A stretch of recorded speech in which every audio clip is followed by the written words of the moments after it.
Congo-Brazzaville, États-Unis, visa sous tension.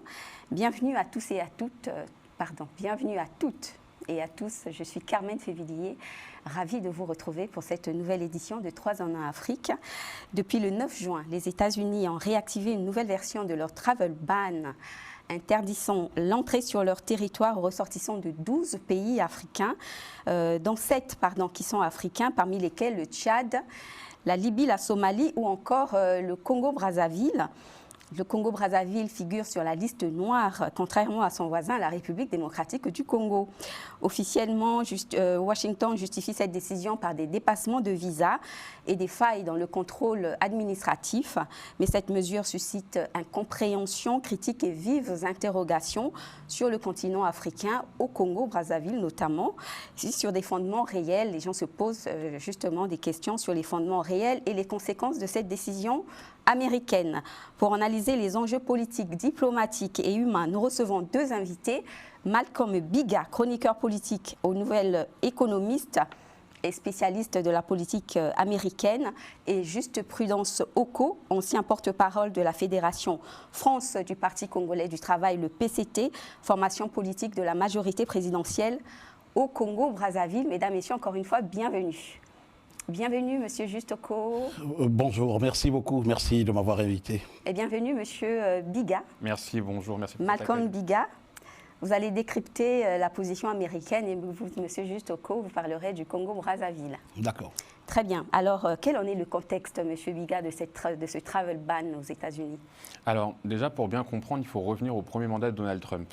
En janvier 2017, j'étais moi-même étudiant aux États-Unis à New York et je me rappelle que le premier acte du président élu avait été de lancer un travel ban. Oui. Ce travel ban avait touché des pays arabes et moi, dans mon entourage, j'avais beaucoup de camarades de classe qui étaient partis pendant les vacances de Noël, rentrer chez eux dans ces pays arabes et avaient eu des difficultés pour revenir. Et aujourd'hui, on est sous Trump 2, on a encore un nouveau mandat et un nouveau travel ban. Cette fois, ça touche à la fois des pays arabes, mais aussi des pays d'Afrique. Oui. Et là, pour comprendre quand même ce contexte, c'est que Trump avait déjà promis qu'un nouveau travel ban serait mis en application s'il a été élu. Donc pendant la campagne, on avait déjà eu ces menaces-là. Maintenant qu'il est au pouvoir, on a en effet ce travel ban et aujourd'hui, on a beaucoup de pays africains qui se demandent bien pourquoi ils sont visés par cette liste.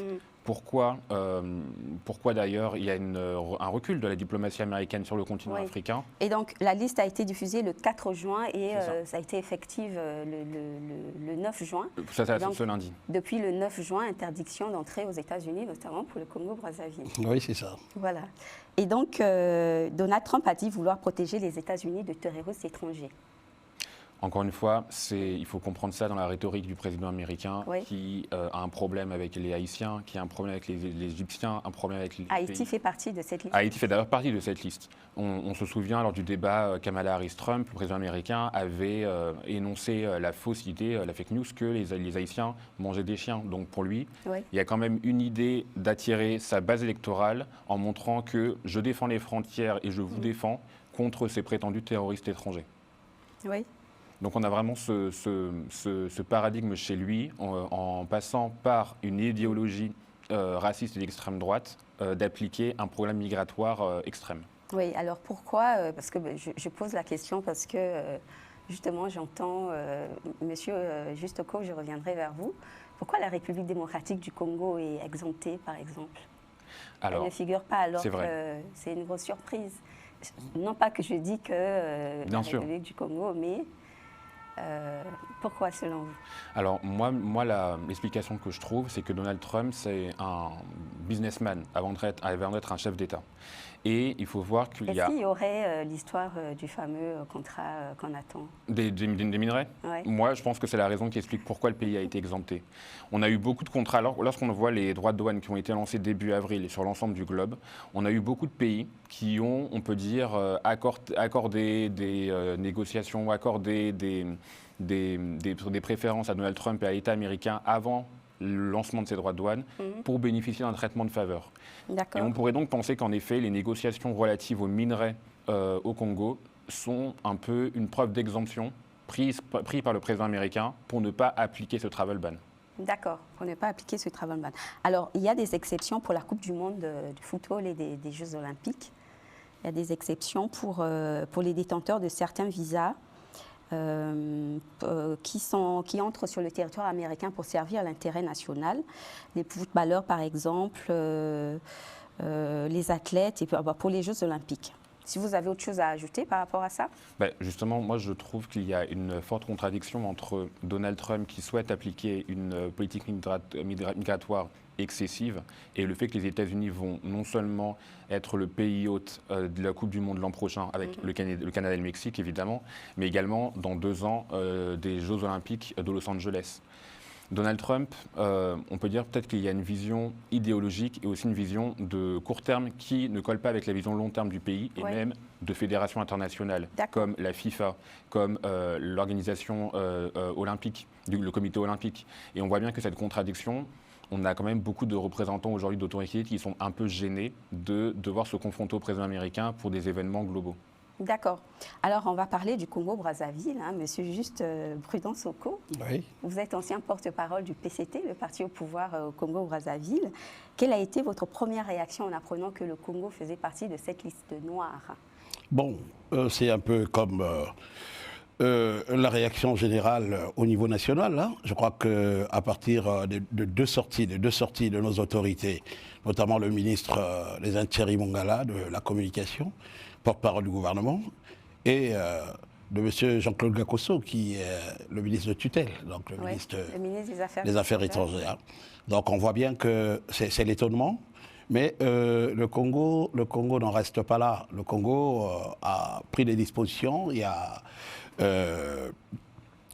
un engagement dans le sens de la réparation de cette histoire, parce que quand vous parlez de cet acte produit par François, cette disposition prise par M. Donald Trump, vous lisez dans la case 4 ou 5, vous verrez bien qu'il laisse une porte quand même. Hein, tout n'est pas fermé.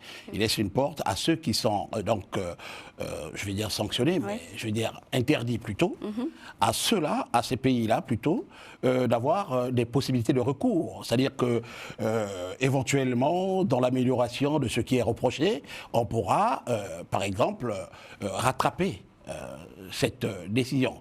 Je ne dis pas que c'est injuste, mais je ne comprends pas. Lorsque j'observe, je cherche il faut chercher le motif. Oui. Et lorsque je réfléchis autour du motif... Alors, voici les motifs des États-Unis. Je vais vous les lire rapidement. Je pense que je vous les ai transmis également la liste des motifs. Le séjour irrégulier des ressortissants du Congo suite à l'expiration des visas. Oui. Des visas donc non renouvelés atteignent un taux entre 29 et 35%. 35, oui. Les Américains accusent également le Congo de complaisance à l'égard de Cuba, sanctionné par les États-Unis, à l'égard aussi de certains ressortissants libanais qui sont au Congo-Brazzaville, et notamment avec une répercussion par rapport au terrorisme avec le Hezbollah. Bon, alors... Et je termine encore. Oui. Il y a le reproche aussi concerne les Nord-Coréens, dont la présence est signalée en République du Congo, la Corée étant sur la liste noire. Voilà en gros ce que reproche l'administration Trump. Oui, mais je trouve que c'est un peu excessif. C'est un peu excessif, bien sûr, hein, nous sommes là dans un cas qui est particulier, celui de la politique à une orientation dans la politique interne américaine. Hein. Ils sont souverains, ils peuvent prétendre faire ce qu'ils veulent.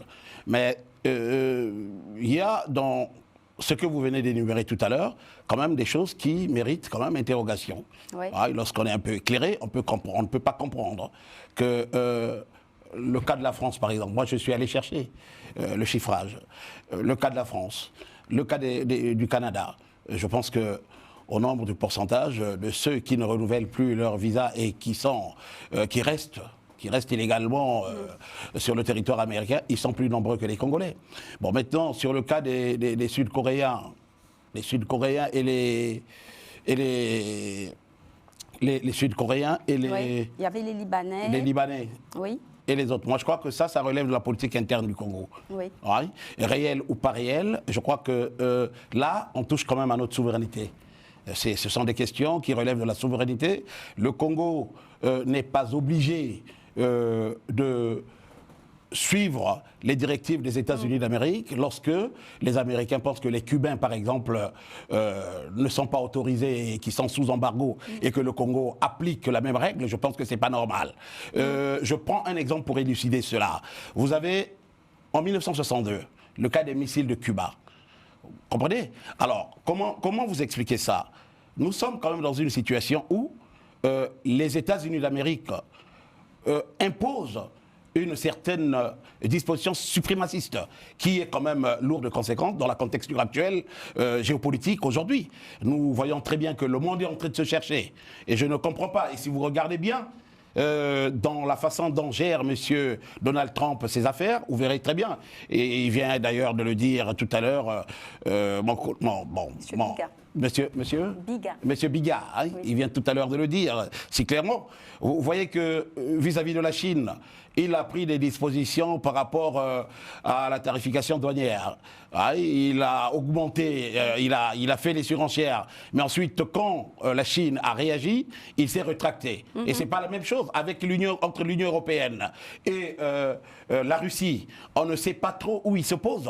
Aujourd'hui, deux fois, on a l'impression qu'il est orienté vers l'Union européenne et deux fois, on a l'impression qu'il est orienté vers la Russie. Donc, on ne comprend pas du tout ce que fait M. Donald Trump sur sa politique extérieure. Mais par rapport au visa expiré dont les ressortissants restent quand même sur le territoire américain. Je viens de vous dire que ça relève de la politique interne américaine. Et donc, ils sont libres de prendre des décisions comme ils veulent sur leur territoire. Mais nous ne laissons pas nos ressortissants comme ça. Le gouvernement congolais a pris des dispositions. Je viens de vous dire qu'il y a eu une première sortie, celle du ministre Thierry Mongala en charge de la communication, qui a rassuré les Congolais dans un premier temps. Et dans un deuxième temps, nous avons donc la sortie de M. Jean-Claude Gakosso, qui est ministre des Affaires étrangères, qui a reçu au Congo et à Brazzaville même l'ambassadeur américain. C'était le 4 juin. C'est ça. Le mercredi 4 juin. Donc il souhaite obtenir des éclairages donc, sur le décret du président Trump. C'est ça. Mais pour l'heure, selon nos sources, le Congo n'a pas encore répondu officiellement aux Américains. Mais non, mais nous sommes là dans un domaine qui est particulièrement sensible, c'est la diplomatie. Tout ne se fait pas au vu au-dessus de tous. Il y a des émissaires qui sont en train de travailler dans l'ombre et d'ici là, le gouvernement n'a même pas encore vraiment parlé officiellement et dès lors que le gouvernement parlera, je crois qu'on pourra revenir sur toutes ces questions-là pour essayer d'apporter une certaine clarification plus juste. Et selon vous, comment sortir de cette liste-là? Alors, il y a des failles au niveau de l'administration. Mais s'il y a des failles, il faut prendre en considération les reproches des États-Unis d'Amérique et travailler dessus. Le gouvernement, il est là pour ça. Je pense que c'est la seule manière... Un mal pour un bien? Ouais. Non, mais la seule manière pour le gouvernement congolais de sortir par la dignité. Donc c'est cela. Sortir par la dignité, d'accord. Donc, une remise en cause du contrôle administratif de votre pays, vous dites oui ou non? Est-ce que c'est un mal pour un bien? Non, mais j'ai parlé tout à l'heure, je dis, dans cette approche de Donald Trump, il y a un peu de l'excès. Il y a un peu de l'excès, je l'ai dit tout à l'heure d'entrée de jeu. J'ai dit qu'il y a un peu de l'excès. Je crois que l'administration américaine a été un peu excessive. Je dis qu'ils ont le droit de mener des politiques internes chez eux comme ils veulent, mais quand même faisant attention à certaines dimensions de ce genre de pratiques. Alors, je vais poser la question à M. Biga. Comment vous expliquez la présence du Congo-Brazzaville dans cette liste?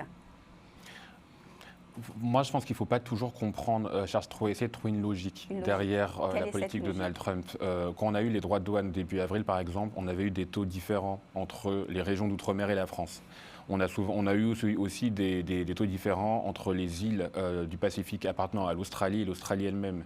Oui. Donc pour le président américain, d'ailleurs, je rappelle, qui n'a toujours pas visité le continent africain lors de son premier mandat ni de son second mandat, ce qui est une première depuis un long moment. Il ne faut peut-être pas trouver une compréhension. En fait, il faut vraiment être dans la tête de Donald Trump pour comprendre Donald Trump, si je peux le dire comme ça. Alors, quelles seraient les conséquences diplomatiques et bilatérales du point de vue de vos analyses spécialistes des États-Unis? Et vous, Monsieur Oko, quelles seraient les conséquences au Congo pour les citoyens congolais et diplomatiques? Les conséquences diplomatiques, si cette problématique que nous évoquons ici reste en l'état, c'est vrai que nous aurons maintenant des difficultés à voyager, à aller vers les États-Unis d'Amérique. Maintenant, il faut savoir, en conséquence de cela, quelle est la démarche du gouvernement congolais. Jusqu'ici, nous attendons que le gouvernement congolais se prononce. Ben, certainement que pour des raisons stratégiques, ils prennent un peu du temps et nous attendons qu'ils parlent là-dessus afin qu'on se prononce. Connaissez-vous des familles touchées par cette interdiction? Non. Non. Non.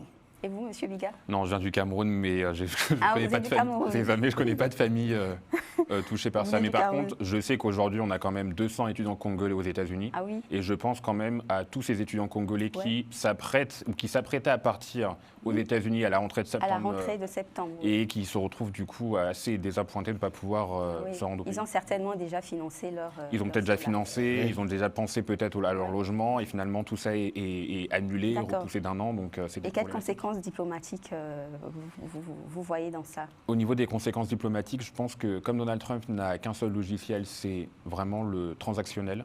On va avoir une phase de négociation, à savoir qu'est-ce que le Congo peut donner en échange d'un allègement de ce travel ban à l'encontre du Donc pays. une réponse politique?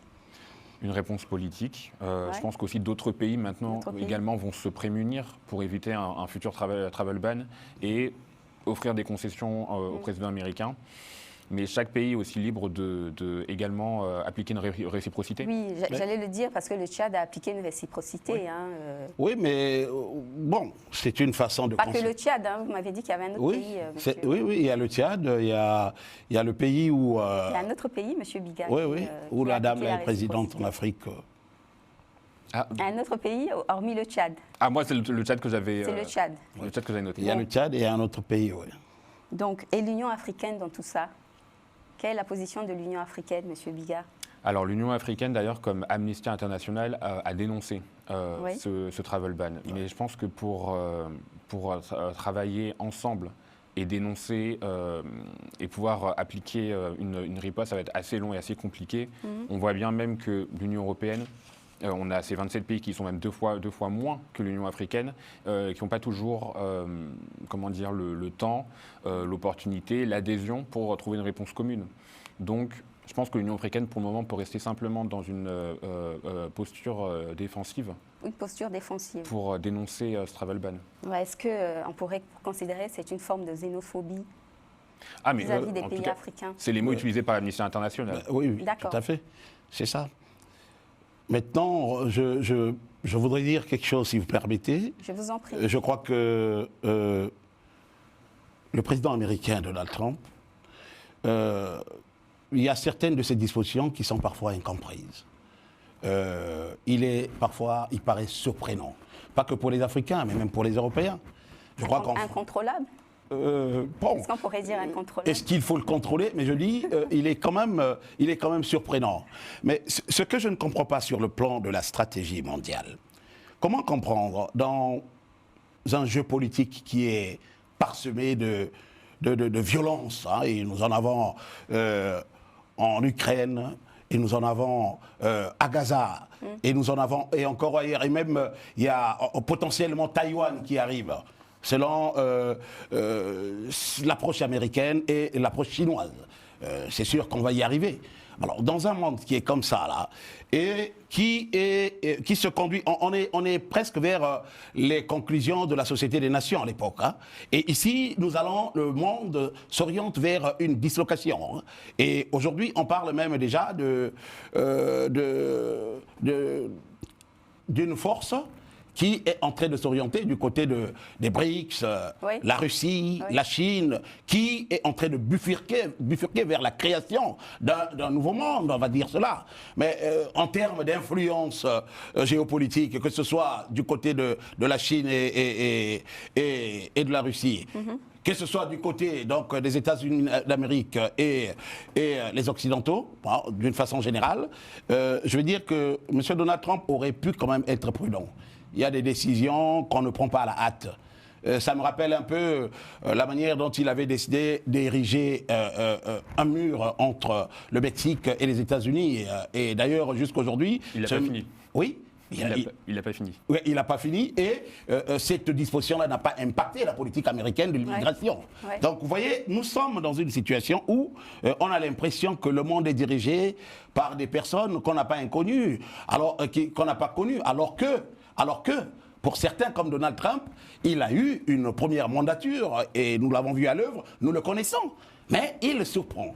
Il surprend l'Afrique, là, dans ce cas.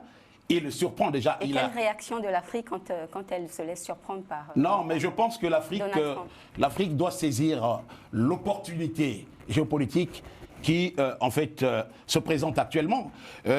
Assimi Goïta et ses collègues de la ES l'ont bien compris.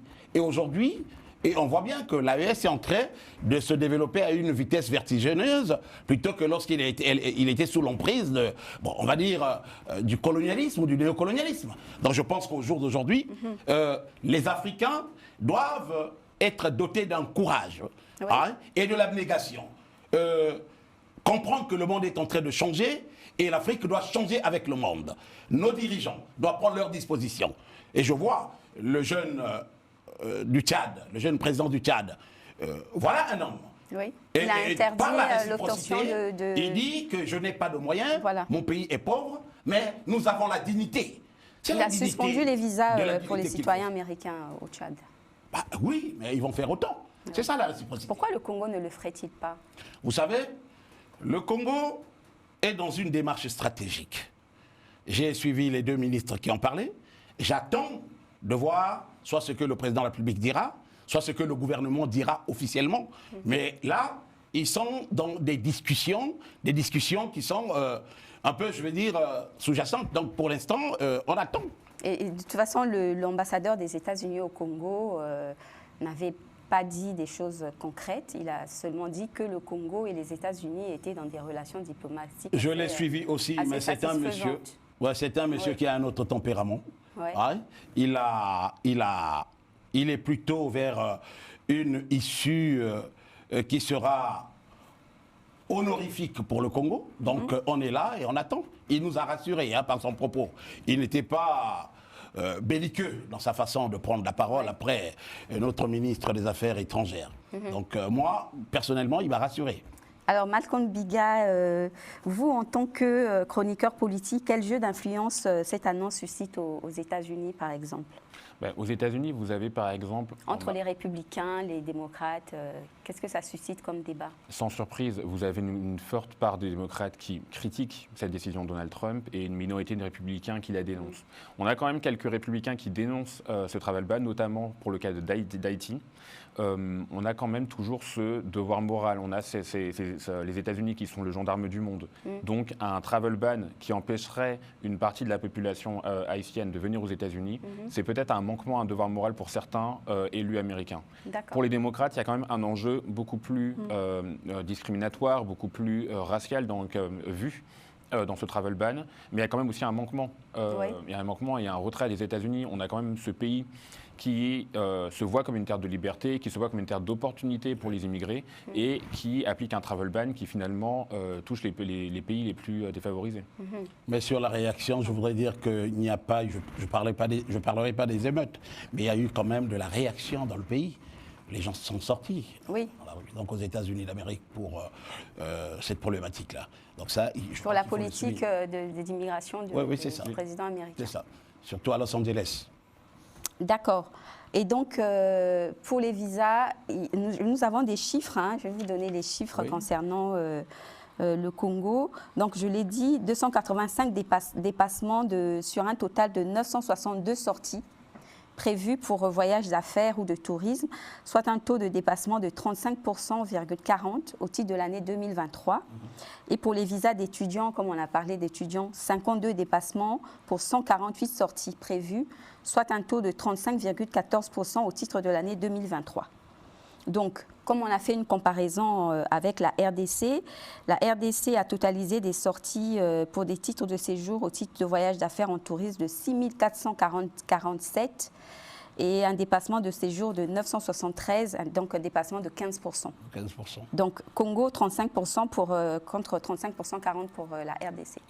Qu'est-ce que ces chiffres Est-ce que ces chiffres vous parlent? Mais bon, s'ils sont réels, je ne doute pas du travail de recherche que l'administration américaine a eu à faire là-dessus. Si les chiffres sont réels, eh bien, nous sommes du mauvais côté. Nous sommes du mauvais côté et je pense que le gouvernement congolais devrait s'atteler à faire un travail là-dessus, de façon à ce que tout soit réglé. Un travail sur la délivrance, la fabrication et la délivrance des passeports. Bon, il n'y a pas que ça, c'est un travail global qu'il faut faire. Oui. C'est un travail global, c'est un tout qu'il faut faire. Sur l'administration en général? Oui, c'est un tout qu'il faut faire. Parce que si c'est avéré, alors ça relève des failles. Et quand il y a des failles, il y a des responsabilités qui sont dégagées. Mais alors, parce que le Congo, il y a beaucoup de communautés qui vivent au Congo, qui sont détenteurs du passeport congolais. Oui. Et lorsqu'ils partent en étranger, c'est le Congo qui est visé. Oui, mais tout à fait. Mais il n'y a pas que le Congo. Quand vous allez en Côte d'Ivoire, le taux de Libanais qui est en Côte d'Ivoire, qui a intégré le territoire ivoirien depuis le président Houphouët-Boigny, Ouais. Il n'y en a plus qu'au Congo. Donc maintenant, le fait d'avoir des étrangers dans un pays, c'est pas mauvais. Ça peut être enrichissant pour le pays lorsque ces étrangers sont bien gérés. Mais ça peut devenir un danger lorsqu'ils sont très mal gérés. Mais pour le cas du Congo, lorsqu'on parle par exemple du terrorisme, ça m'inquiète énormément parce que je n'ai jamais entendu parler du terrorisme au Congo. Je n'ai jamais entendu parler du terrorisme au Congo. Et donc je trouve cela tout à fait surprenant. Et j'ai, en lisant donc cet acte produit par les États de l'administration américaine, j'ai comme l'impression que cela a été l'effet en fait de lévure, de la lévure des petites organisations, Oui. on va dire, plutôt qui s'annoncent comme étant des presses en ligne, telles que, bon, mais je ne vais pas citer leur nom pour ne pas leur faire la publicité, parce qu'ils ne le méritent pas, mais ces petites organisations-là font monter la mayonnaise. Ouais. Et donc, dans l'optique de viser une déstabilisation. C'est un peu ça à l'approche des élections présidentielles. Vous pouvez comprendre que la récupération de cette affaire par les oppositions vers eux devienne stratégique. Oui, il y a d'ailleurs une fausse information qui disait que, selon cette fausse information, les chancelleries occidentales accréditées en République du Congo, sur proposition du président Emmanuel Macron, allaient se réunir à l'ambassade de France à Brazzaville en début de semaine prochaine en vue d'adopter une position commune sur l'octroi ou non des visas aux ressortissants des pays africains listés par Donald Trump. Donc, fake news. Ça, c'est un leurre. Oui, fake news. C'est ça a un été, leurre. ça a Et été fake vérifié. news, c'est tout le Même travail. vérifié, fake news, annoncé Oui, par ça, l'ambassade ça, c'est le travail de France au Congo. News, et c'est le travail de Sacer Congo. Ben oui, mais non, mais à force d'entendre ce genre de bêtises, à un moment donné, il faut les nommer pour qu'ils soient connus. C'est ce qu'ils cherchent, la publicité, quand ils font ce genre de travail pour leur pays. On peut être opposant et être contre. Et l'ambassade de France au Congo a démenti formellement. Ah ben, l'ambassade de France est réglo. Elle fait ce qu'il fallait faire et en temps réel. Et heureusement que l'ambassade de France le dit. Et à ce moment-là, il faut qu'ils pensent que ça leur décrédibilise. Ça décrédibilise tout le travail qu'ils ont abattu depuis très longtemps. Oui. Qui se déclarent comme un parti de l'opposition. Ce serait plus élégant. Alors, Monsieur Biga, la liste est sujette à révision. Est-ce que vous avez des informations complémentaires Alors, des informations qu'on a de la presse américaine, la liste est sujette à révision des deux côtés. On peut avoir des pays qui pourraient être finalement retirés et exemptés de ce travel ban initial, mais d'autres pays qui pourraient aussi être rajoutés. Oui. Donc pour le moment, on est quand même dans une phase de négociation. Et je peux penser que certains pays qui n'ont pas été visés initialement pourraient l'être et pourraient donc du coup déjà offrir des concessions aux États-Unis. Donc on est vraiment dans cette phase de négociation où Trump tape fort sur le continent africain, va essayer de voir quelle est la réaction des autres pays et surtout des pays visés. Et ensuite, on va avoir des relations transactionnelles, comme c'est vraiment le seul logiciel qu'il connaît. Ah oui, je pense que c'est le seul objectif, c'est Mais pour pousser à la transaction. Oui, mais il n'est pas exclu qu'il fasse aussi une reculade. Ouais. C'est sa culture. Donc il peut l'étendre jusqu'au niveau de l'Afrique. Donc on peut espérer qu'il y ait une reculade de Donald Trump. On peut espérer qu'il y ait une reculade de Donald Trump. C'est le dernier mot de cette émission. Merci beaucoup. Messieurs, merci beaucoup d'avoir beaucoup. été parmi nous pour parler Merci. de cette information importante. Merci. Merci à Monsieur Malcolm Biga, chroniqueur spécialiste des États-Unis, chroniqueur au Nouvel Économiste, et merci à Juste Oko, Prudence Oko, ancien porte-parole du PCT Fédération France. C'est ça. Et donc, chers téléspectateurs, ce nouvel ban américain soulève bien qu'une simple question migratoire. Il interroge donc sur les rapports de force, la justice internationale et les droits des citoyens. Et donc, merci à mes invités. Cet échange rappelle donc l'importance pour les États-Unis, les États africains, pardon, de renforcer leur politique migratoire, hein, comme on s'est dit, diplomatique, et leur voix sur la scène internationale. Et car au-delà des frontières physiques, c'est aussi la dignité et la mobilité des peuples africains. Et donc, merci à vous de nous avoir suivis. C'était Carmen Févilier, toujours avec le même plaisir. Au revoir. Merci, au revoir. Au revoir.